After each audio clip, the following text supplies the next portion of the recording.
Bienvenue chers amis, bienvenue chers frères et sœurs à Télé Colombe, la télévision chrétienne francophone.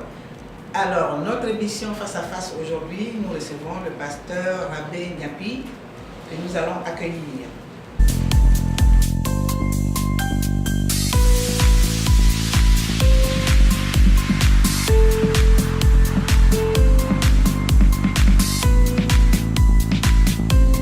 Chers téléspectateurs, nous sommes à Télé Colombe, la télévision chrétienne francophone.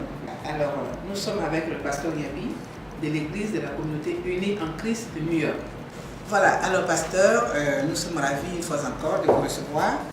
Et aujourd'hui, nous allons parler encore des obstacles à la prière, en un mot, les portes d'entrée des démons. D'emblée, je voudrais vraiment vous dire merci pour cette invitation, l'opportunité que vous me donnez pour être sur cette plateforme-là. Vous savez, la Bible nous dit clairement que ce monde est sous la direction de Satan et les gens sont possédés. Et ça concerne la délivrance, soit des gens qui sont possédés par des esprits, mari, femme de nuit, et qui vraiment la nuit, quand ces gens vont dormir, il y a des présences et tout cela. Il y en a qui sont conscients, il y en a qui ne sont pas conscients. Il y en a aussi qui sont sous l'effet de la malédiction de la fondation de famille. C'est-à-dire qu'on a prononcé des malédictions sur leur vie, et si bien que leur vie tourne en rond. Ce sont ces choses-là. Il y en a aussi qui ont vraiment, les esprits mauvais ont mis de la mauvaise odeur, de la boue sur leur vie, si bien que partout où ces gens vont là, leur présence même appelle l'irritation. Les gens sont contents, bien avant qu'ils viennent, mais dès qu'ils se présentent, les gens sont irrités. Et tout cela, il y a des blocages dans leur vie, il y a des gens qui, dans leur vie, sont dans des cages, et si bien que leur vie tourne en rond. Oui, voilà. Mais pasteur, quel commentaire biblique, sinon quelle révélation donnez-vous par rapport à cette écriture qui dit Christ nous a délivrés des œuvres du malin. Christ nous a déjà délivrés. Amen. Il n'y a plus de condamnation pour ceux qui sont en Christ, en quelque sorte. Amen. Alors, si on s'appuie sur cette parole, est-ce qu'on a encore besoin de se faire délivrer? Mais justement, je vais reprendre le verset que vous venez de lire tout à l'heure. Voilà, il n'y a plus de condamnation pour ceux qui sont en Christ. Mais je préfère qu'on aille au-delà, puisque si on s'arrête justement à ce verset, en tout cas, on va se perdre. Seuls ceux qui marchent, non selon la chair, mais selon l'esprit, c'est uniquement ceux-là qui ne peuvent pas être possédés. Quelqu'un qui a les deux pieds en Christ, alors il a l'autorité. Parce que le Seigneur Jésus, la parole de Dieu nous dit que voici, je vous ai donné le pouvoir de marcher sur les serpents et les scorpions et sur toute la puissance de l'ennemi, et rien ne pourra vous nuire. Mais quelqu'un qui n'a pas les deux pieds en Christ, alors il peut être possédé. Ok. Alors c'est pour cela que nous avons parlé des portes d'entrée des démons. Quelles sont ces portes, pasteur? Voilà. Les démons ne prennent pas leur activité à la légère. C'est-à-dire qu'ils nous guettent. En tout cas, ils tournent en rond de façon minutieuse. Ils cherchent des failles. En tout cas, pour nous attaquer. La Bible même dit dans 1 Pierre chapitre 5 verset 8 que les esprits mauvais rôdent autour de nous, cherchent à qui dévorer. Donc ça, c'est très important. Donc, à partir de là, je vais vraiment énumérer quelques portes d'entrée. Alléluia. Quelle est la première? Voilà. C'est pas exhaustif, ce n'est pas dans l'ordre, mais on peut commencer par laquelle? Voilà. Donc, je voudrais d'abord le manque de pardon. Ça, c'est très important. Quelqu'un qui a accepté Christ, qui vraiment considère Jésus-Christ comme son Seigneur, son Sauveur, il doit être effectivement une nouvelle créature. Donc, quand il ne pardonne pas, cette personne, elle ne pardonne pas. Et elle garde quelque chose à l'intérieur. C'est un peu comme un furoncle. Un peu comme chacun d'entre nous le sait, quand il y a un furoncle qui n'est pas encore percé, ça fait mal justement. Alors, si tu gardes la colère, tu ne pardonnes pas, alors ça fait un blocage. Ça fait une porte d'entrée. Donc les disciples pouvaient demander à leur maître Jésus, Maître, apprends-nous à prier. Et le Seigneur Jésus de dire, voici comment vous devez prier. Notre Père qui es aux cieux, que ton règne vienne, que ta volonté soit faite sur la terre comme au ciel. Pardonne-nous nos offenses, comme nous aussi nous pardonnons à ceux qui nous ont offensés. Donc ça c'est très important. Nous lisons cela dans Matthieu chapitre 6 verset 12. C'est très important. Un chrétien qui ne pardonne pas, ça fait une grande ouverture des portes d'entrée des démons. Donc le manque de pardon. Ça, c'est le premier point. il y a aussi la colère. Nous lisons dans Éphésiens chapitre 4, verset 26, si vous mettez en colère, ne péchez point. Il ne faudrait pas que le soleil se couche sur votre colère. Donc quelqu'un qui se met en colère et qui garde cette colère jusqu'à ce qu'il aille au lit, et ça fait une grande ouverture et tout cela. Donc ça c'est très important. Un chrétien, il doit effectivement être une nouvelle créature, il doit pardonner. C'est-à-dire quand la Bible dit que si vous mettez en colère, ne péchez point, il ne faudrait pas que le soleil se couche sur votre colère, ça veut dire que en tant que chrétien, c'est vrai qu'on peut se mettre en colère. Parce que humainement parlant, notre système nerveux est en activité. À travers la colère, en tout cas, on exprime, on extériorise, on exprime à l'autre que ce qu'il est en train de faire n'est pas bon. Mais pas pour autant qu'il meurt. Donc, avant même qu'on aille au lit, on doit se dépouiller, on doit faire ce que j'appelle une respiration spirituelle. Enlever ce corps étranger qui est entré en nous, pour que nous puissions vraiment avoir des pensées pures. Autrement dit, on va faire des mauvais rêves et tout cela. L'amertume. Le Seigneur Jésus pourrait dire que qui de vous, par ses soucis, peut ajouter une coudée à la durée de sa vie. Donc les soucis et tout cela, je voudrais vraiment lire un passage dans Éphésiens chapitre 4, après le verset 31, où la parole de Dieu nous dit que toute amertume, toute animosité, toute colère, toute clameur, toute calomnie et toute espèce de méchanceté disparaît du milieu de vous. Ça c'est très important. Donc en tout cas l'amertume, ça fait que c'est un poison et ça empoisonne tout autour de la personne qui a vraiment des soucis, l'amertume dans son cœur. Je voudrais vraiment imaginer par ceci. Quand de fois on se met en colère, les gens disent souvent qu'on fait la Bible. On fait la Bible. Ça vous voyez. Je ne suis pas médecin, mais je voudrais un peu plus détailler dans cela. Voilà. Normalement, la Bible sécrète un jus jaunâtre qui fait que pour ramollir les aliments quand nous mangeons. Bon, quand on a les soucis, l'amertume, alors la bile sécrète aussi ce jus-là qui est stocké dans la vésicule biliaire. Donc, si maintenant quelqu'un se met en colère et quelqu'un a l'amertume dans son cœur, puisqu'à ce moment précis, on n'est pas en train de manger, il n'y a pas d'aliment dans l'estomac, donc ce jus-là vient se déverser sur les intestins dans notre organisme. Et c'est ce qui est à la base même de l'ulcère d'estomac et puis l'hypertension artérielle et tout cela. C'est pourquoi justement le Seigneur Jésus, la parole de Dieu nous dit d'être toujours joyeux.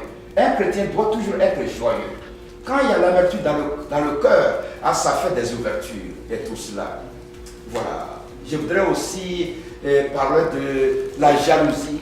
Il y a beaucoup de gens qui vraiment envient, qui sont envieuses, en tout cas qui envient tout ce que les autres possèdent. Le Seigneur voudrait aussi lire un passage dans Jacques.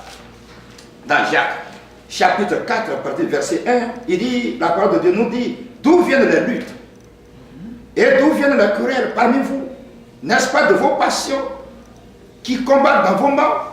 Vous convoitez et vous ne possédez pas. Vous êtes meurtrieux et envieux et vous ne possédez pas. Vous ne pouvez pas obtenir. Vous avez des querelles, des luttes et vous ne possédez pas parce que vous demandez, vous ne demandez pas. Vous demandez et vous ne recevez pas parce que vous demandez mal dans le but de satisfaire vos passions. Est-ce que vous voyez? Donc le plus souvent, on est égoïste et tout ce qui se passe là, c'est de façon égocentrique. On veut que ça soit nous et nous seulement. Mais la Bible nous dit également que ne considérez pas seulement vos intérêts, mais considérez aussi ceux des autres.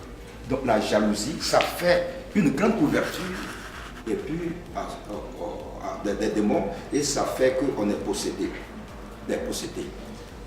Voilà, vous avez parlé aussi de la dépression. Voilà. La dépression, la confusion. Voilà. La dernière fois, j'ai dit que la dépression n'est pas une maladie physique. La dépression est une maladie spirituelle. Pour imaginer cela, je voudrais vraiment revenir à la Genèse. Et ceux qui ne sont pas nés de nouveau et puis qui ont la dépression, est-ce qu'on peut dire que c'est spirituel? Comment expliquer cela pour cela? Justement, de façon générale, j'ai dit que la dépression, elle est spirituelle. et c'est ce que je veux vraiment expliquer là. La Bible nous dit dans Genèse que Dieu, il a créé le premier homme Adam à partir de la poussière.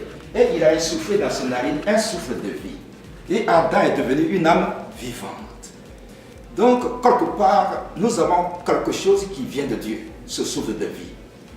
Et autant nous mangeons pour vraiment nourrir ce corps, pour ne pas que ce corps se putrefie, autant nous devons aussi donner la nourriture à l'âme.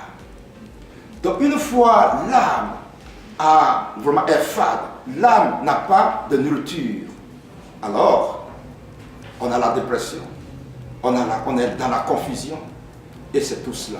Et ce n'est que spirituellement qu'on peut être guéri. C'est cela. Mais il y a beaucoup de gens malheureusement qui vont dans les cliniques, voir les médecins pour prendre beaucoup de comprimés pour soigner la dépression. Mais la dépression, elle est vraiment spirituelle. On doit se nourrir de la parole de Dieu. Alléluia. C'est pourquoi le Seigneur Jésus dit que l'homme ne vivra pas de pain seulement, mais de toute parole qui sort de la bouche de Dieu. Alléluia. C'est comme cela. Donc, deux fois, on est dans la confusion et tout cela. Et également, la Bible dit que dans Romains chapitre 14, verset 23, ce qui n'est pas l'objet d'une conviction est un péché. Alléluia. Donc, voici un peu ça. Alors, que dire, pasteur, de l'impatience et puis du découragement? Voilà, mais justement, ce sont des bonnes questions. Alléluia. Le découragement est aussi un grand démon, et puis ça ouvre un grand boulevard au démon, vraiment, un grand boulevard au démon d'entrer dans l'organisme. Alléluia. Parce que quand le découragement, à travers le découragement, les autres esprits, les autres s'alignent, c'est-à-dire la peur, la crainte, en tout cas les soucis, la colère, toutes ces choses-là. Alléluia, le découragement. C'est ce que vraiment les esprits mauvais recherchent. Parce qu'ils nous injectent des esprits, ils nous injectent des mauvaises pensées, toutes ces choses-là. Pourquoi? Pour nous mettre dans le découragement. C'est pourquoi la Bible nous dit dans le Proverbe chapitre 4, verset 23, mon fils, gardez vos cœurs, vos pensées, plus que toute autre chose, car c'est de là viennent les sources de la vie. Le découragement, l'impatience, c'est-à-dire qu'en tant que chrétien, nous devons vraiment être patients. C'est pourquoi la Bible nous dit dans 2 Pierre chapitre verset 5, qu'à cause de cela même, d'ajouter à votre foi certaines vertus. À la vertu, la patience, la maîtrise de soi, la douceur, la tempérance. Alléluia, c'est cela. Un chrétien doit être patient. Voilà. De ceux qui ne veulent pas se faire, qui ne veulent pas se laisser enseigner. Voilà, parce qu'il y en a qui savent tout. Hein. Voilà, justement. Ils sont professeurs, ils savent tout, et puis on va cumuler tout ça. Il y a l'arrogance, il y a la fierté, voilà, l'immoralité. L'immoralité, on va s'arrêter. Voilà, on va aller par là, voilà. Mais voilà, oui, justement. Et tout ça, c'est très important. Il y a certaines personnes qui sont inenseignables. Or, la Bible nous dit dans 2 Timothée chapitre 3, verset 16, que toute écriture est inspirée de Dieu, est utile pour enseigner, pour convaincre, pour instruire, en tout cas, pour instruire, pour que l'homme soit parfait. Alors lui, soit parfait. Donc c'est cela. Donc, en tout cas, quand la parole est prêchée, il y en a qui raisonnent, il y en a qui savent tout. Et quand les pasteurs, les évangélistes, en tout cas, ils enseignent, ils raisonnent la parole, ils sont arrogants et tout cela. Mais quand la parole est prêchée, on doit se soumettre à la parole de Dieu. Mais si on n'accepte pas la parole de Dieu, ça crée vraiment des ouvertures. Et tout ceci, ce sont des signes annonciateurs des derniers temps. Parce que la Bible nous dit que les gens, dans les derniers temps, les gens auront la démangeaison d'attendre ce qui les arrange. Voilà. Donc on doit accepter d'être enseigné. Alléluia. Se soumettre, être humble. Et à un moment donné, se dire qu'on ne connaît rien, on ne sait rien. Alléluia. Il y a aussi la fierté, l'arrogance. Comme je l'ai dit tout à l'heure, ce sont des signes annonciateurs des derniers temps. Alors, la Bible dit que dans les derniers temps, les gens seront égoïstes, vraiment fiers, arrogants, hautains, blasphémateurs, voire fanfarons. Il y a des gens qui savent tout, qui se basent sur leur diplôme, leur intellectualisme. Alléluia. Le Seigneur Jésus, dans sa parole, il dit qu'il viendra pour détruire la sagesse des sages. Il viendra pour détruire l'intelligence des intelligents. Donc, quiconque veut vraiment aller au paradis, au ciel, il doit savoir qu'il ne sait rien, il ne connaît rien. Il doit être humble. Alléluia. Il doit être humble. Donc, c'est tout ça. C'était 2 Timothée 3, verset 16. Hein, pour nos auditeurs, pour nos téléspectateurs, c'est toute écriture est inspirée de Dieu et utile pour enseigner, pour convaincre, pour corriger, pour instruire dans la justice. Il faut se laisser instruire. Alléluia. Voilà. En tout cas, les mauvaises habitudes doivent être corrigées. Accepter de les corriger. C'est cela être chrétien. Qu'en est-il de l'immoralité? L'immoralité. Est-ce que l'immoralité, on connaît souvent l'immoralité, ça englobe beaucoup de choses. côté sexuel, Voilà. mais est-ce qu'il n'y a pas d'autres aspects? Voilà. Le plus souvent, quand on pense à ces vices-là, ces péchés, les gens, du coup, ils pensent à l'adultère, ils pensent à avoir plusieurs partenaires sur le plan sexuel, mais ce n'est pas cela seulement qui est péché. Et si vous voyez, il arrive deux fois, Jésus lui-même, quand il est venu, il a dit, Moïse a dit, en tout cas, tu ne commettras pas à l'adultère. Mais moi, je vous dis, quiconque regarde la femme dans son prochain a déjà commis l'adultère dans son cœur. Donc aussi, les mauvaises pensées peuvent aussi être considérées comme d'immoralité. À travers les mauvaises pensées, ce n'est pas l'acte physique qui constitue l'adultère, l'immoralité, mais aussi les mauvaises pensées. C'est pourquoi le Seigneur Jésus nous dit, la parole de Dieu nous dit, dans Matthieu chapitre 5, verset 8, « Heureux ceux qui ont le cœur pur, car ils verront Dieu. » Alléluia. Celui aussi qui a une double personnalité. C'est-à-dire que quand un chrétien parle à son prochain, en tout cas, ça doit être la parole. Parce qu'il dit que quand ton oui soit oui, et ton non soit non, le reste vient du malin. Donc, en tout cas, l'immoralité, en tout cas, c'est la parole qui sort de ta bouche. La parole qui sort de ta bouche doit construire l'autre, doit bâtir la vie de l'autre. Mais si la parole qui sort de ta bouche, Exhorter avec amour. avec amour, avec amour, l'immoralité, c'est pourquoi la Bible nous dit que par tes paroles tu seras justifié et par tes paroles tu seras condamné. Donc il y a certaines choses aussi vraiment qui constituent des péchés graves que nous devons vraiment corriger. Oui, c'est ça. Moi, je voudrais vous poser la question sur la cupidité, l'amour de l'argent. Est-ce que ce n'est pas une voie, un pouvoir pour les musulmans aussi? C'est une bonne Il y question. en a qui travaillent 24 heures sur 24, qui ne courent qu'à, et surtout ici aux États-Unis, où tout est argent. Qu'est-ce que vous pouvez dire là-dessus? Mais justement, c'est un grand péché, la cupidité. C'est-à-dire que tout le monde, l'argent est le nerf de toutes choses. On a besoin de l'argent pour faire vraiment, pour faire beaucoup de choses. Mais la cupidité, c'est l'amour exagéré de l'argent. Voilà, il y en a ici, comme vous venez de le dire là, qui font 2-3 boulots. Et même s'ils étaient chrétiens au pays avant de venir ici, mais ils font 2-3 boulots. Et ils ne connaissent plus Dieu, ils ne viennent plus à l'église et tout cela. Plus le temps. Ils vont vraiment faire la demande vraiment d'emploi. On leur demande combien de jours ils vont travailler. Mais ils ne tiennent pas compte justement de dimanche. Le seul jour. Le seul jour pour glorifier le Seigneur. Yeah. Voilà, donc ça fait vraiment des ouvertures. Il y a encore ce que je veux relever ici, beaucoup, pour éviter tout cela, qui font leur culte à la maison sur Internet. Pour d'autres raisons. Est-ce que c'est biblique? Ce n'est pas biblique. Voilà, c'est recommandé dans la parole de Dieu. Voilà, le Seigneur, il dit dans le psaume 133, verset 1, qu'il est doux, agréable aux frères de demeurer ensemble. C'est là qu'il devient la bénédiction et la vie pour l'éternité. Dieu est partout. Certes, on peut prier partout parce que Dieu est partout. Mais il y a certaines bénédictions que nous recevons quand nous nous retrouvons ensemble. Quand nous prions ensemble, ça crée beaucoup plus de chaleur. Et la raison encore qu'il faut éviter, qui est biblique, pour laquelle nous devons vraiment nous retrouver, c'est-à-dire que l'Église, la Bible dit dans 1 Corinthiens chapitre 12, l'Église est le corps qui a plusieurs membres. Quand un membre est amputé, il va sentir que tout le corps va en pâtir. Donc, ça comme cela, le Seigneur, il a imagé l'Église. L'Église, c'est un corps. Donc, quelqu'un qui reste chez lui et qui suit vraiment, qui fait le culte en ligne sur Internet, c'est qu'il n'est pas encore chrétien. Parce qu'il est détaché justement du corps. Il est détaché du corps. On doit se retrouver dans l'assemblée pour crier à l'Éternel. Nous lisons encore dans le psaume 82, verset 1, que Dieu réside dans l'assemblée de Dieu. L'assemblée des saints. Des saints.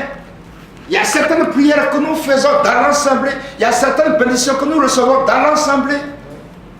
Alléluia. Vous m'avez demandé tout à l'heure mon ministère. Et c'est vrai, quand je prie vraiment dans l'assemblée, il y a certaines prières dans l'assemblée, certaines délivrances qui se font dans l'assemblée, et tout ça. Donc on doit vraiment prier dans l'assemblée. Chers téléspectateurs, nous sommes à Télé Colombe, la télévision chrétienne francophone. Et voilà, et nous étions en train de parler des portes d'entrée des démons. Voilà. Alors, pasteur, nous arrivons presque au terme de notre entretien. Quelles sont les solutions? Voilà. Que propose l'Église, l'œuvre de la parole, pour que toutes ces portes ne soient pas ouvertes? Voilà. Que doivent faire les chrétiens? Justement. Même les non-chrétiens. Voilà. C'est-à-dire que la Bible dit quelque part que ce ne sont pas ceux qui disent Seigneur, Seigneur, qui vont tous entrer dans le royaume des cieux. Ce n'est pas celui qui déclare être chrétien qui est chrétien. Donc, accepter Jésus-Christ comme son Seigneur, son Sauveur, c'est-à-dire que celui qui a les deux pieds en Christ. Voilà. Il faut justement avoir les deux pieds. Est-ce que c'est avoir les deux pieds en Christ? Voilà, c'est ça. Est-ce que c'est physiquement avoir...